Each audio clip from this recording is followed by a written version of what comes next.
फैश2 coaching and consultancy में आप सभी का फिर से स्वागत है। जैसा कि आप सब जानते हैं, अभी इलेक्ट्रिकल सेफ्टी का लेक्चर का सीरीज चल रहा है, measures relating to safety and electrical supply regulations 2010 का लेक्चर सीरीज चल रहा है। और पुराने जितने भी लेक्चर्स हैं इसका लिंक मैंने नीचे डिस्क्रिप्शन बॉक्स में शेयर कर दिया है और आगे आने वाले लेक्चर्स का डिस्क्रिप्शन लिंक्स भी मैं डिस्क्रिप्शन बॉक्स में शेयर करती जाऊंगी। और ये सारे वीडियोस एक प्लेलिस्ट है, electrical inspection checklist and electrical safety lectures, उसमें भी ये सारे वीडियोस अवेलेबल है, आप वहां से भी इसको देख सकते हैं। राइट, तो आइए हम इसको आगे बढ़ते हैं। हमारे रेगुलेशंस देखते हैं। इस रेगुलेशन को आप एक्सेस कर सकते हैं वेबसाइट से भी, जो कि है www.cea.nic.in, या तो इसमें जाके देख सकते हैं या फिर आप ये जो लिंक है नीचे दिया हुआ http, इस लिंक को ऐसा कि ऐसा कॉपी पेस्ट करेंगे तो सीधे आपको ये रेगुलेशन खुल जाएगा। राइट, तो ये लिंक भी मैंने डिस्क्रिप्शन बॉक्स में शेयर कर दिया है। तो आइए हम इस रेगुलेशन को देखते हैं क्या है। ये रेगुलेशन हम यहीं से एक एक चीज़ पे जाके देखेंगे। हम इंडेक्स पे जाते हैं, डेफिनेशंस, अपने डेफिनेशंस पे जाते हैं। These regulations may be called the Central Electricity Authority measures relating to safety electric supply regulations 2010। ठीक है, डेफिनेशंस की बात करें, earthed और connected with earth means connected with the general mass of earth। वही जो अर्थ से, जिसमें एक वायर ले जाके जिसको बकायदा अर्थ से कनेक्ट किया गया है, उसी को अर्थड कहा जाता है।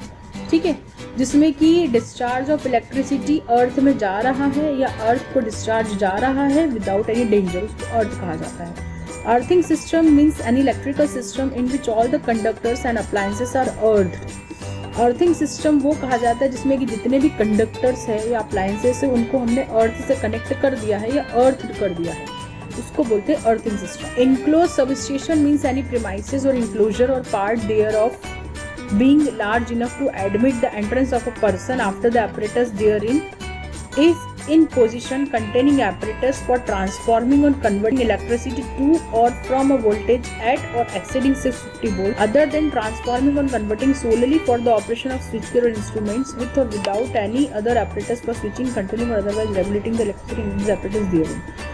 Enclosed substation उसको कहा जाता है जहाँ पे एपरेटस के साथ ऐसी जगह जहाँ पे कि पर्सन उस एंट्रेंस में उस जगह पे जाए और एपरेटस भी हो, और ऐसे एपरेटस हो जहाँ पे कि ट्रांसफॉर्म हो रही हो और कन्वर्ट हो रही इलेक्ट्रिसिटी वोल्टेज से, जहाँ पे वोल्टेज 650 वोल्ट हो या उससे ज़्यादा हो और वहाँ पे कन्वर्ट हो रही हो इलेक्ट्रिसिटी और ट्रांसफॉर्म भी हो रही हो, स्विच गियर और दूसरे इंस्ट्रूमेंट्स के अलावा भी हो, उसको इनक्लोज सबस्टेशन कहा जाता है। राइट, और इनक्लोज स्विच स्टेशन कौन से, ऐसी प्रीमाइसेस या ऐसी जगह जहाँ पे कि पर्सन एंटर हो रहा हो, एपरेटस हो वहाँ पे, लेकिन जहाँ पे 650 वोल्ट या उससे ज़्यादा हो पर वहाँ पे ट्रांसफॉर्म या इलेक्ट्रिसिटी का कन्वर्शन नहीं हो रहा है, कन्वर्ट नहीं हो रहा है। ठीक है, और but not other than for transfer, वहाँ पे कन्वर्शन नहीं हो रहा है तो वो स्विच स्टेशन है। जहाँ कन्वर्शन हो रहा है वो सब स्टेशन है। अब आते हैं flame proof enclosure. Flame proof enclosure means an enclosure for electrical machinery. होते हैं ऐसे इंक्लोजर्स इलेक्ट्रिकल मशीनरी के लिए और ऑपरेटर्स के लिए जो कि विथस्टैंड कर लेते हैं when the cover or other access doors are properly secured and internal explosion of the inflammable gases or vapors which may enter or originate inside the enclosure without suffering damage and without communicating the internal inflammation or explosion to the external inflammable gases or vapor in which it is designed to be used through any joints or other structural openings in the enclosure। Flame proof enclosure मतलब ऐसे enclosure होते हैं electrical machinery apparatus के लिए जो कि withstand कर जाते हैं जब उसकी cover, access doors properly secured हो।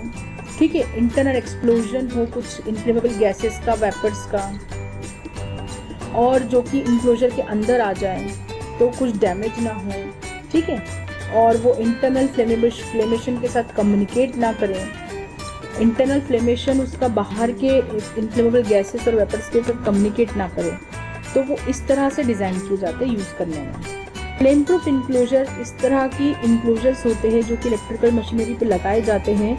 इस तरह के कवर्स होते हैं, इस तरह के एक्सेस डोर्स या कवर्स होते हैं जो कि अगर कहीं इनफ्लेमेबल गैस या वेपर्स हो तो वो अगर एंटर करना चाहे उस इलेक्ट्रिकल इंस्टॉलेशंस पे, उसके फ्लेमेबल एक्सप्लोजन करना चाहे तो वो ना कर पाए, क्योंकि वो कम्युनिकेट नहीं करने देंगे आपस में। ठीक है, ये होते हैं फ्लेम प्रूफ इंक्लूजर्स। फिर आते हैं हम फ्लेक्सिबल केबल। तो फ्लेक्सिबल केबल मतलब वो केबल जिसमें एक या एक से ज़्यादा कोर हो, फॉर्म्ड करते हो, जो कि हर मिलके एक तरह के ग्रुप ऑफ वायर्स बनाते हैं। ठीक है, बस। और वायर्स इस तरह से रहते हैं कि उसमें फ्लेक्सिबिलिटी रहे, होता फ्लेक्सिबल केबल्स। गार्डेड मतलब कवर्ड हो, शील्डेड हो, फेंस्ड हो। ठीक है, और अगर ऐसा भी नहीं है तो कुछ उस पर सुटेबल केसिंग हो, बैरियर हो, रेल्स हो, मेटल स्क्रीन हो, ताकि उससे किसी भी तरह का कांटेक्ट का डेंजर ना हो और अप्रोच ना हो पाए पर्सन का पॉइंट ऑफ डेंजर पर।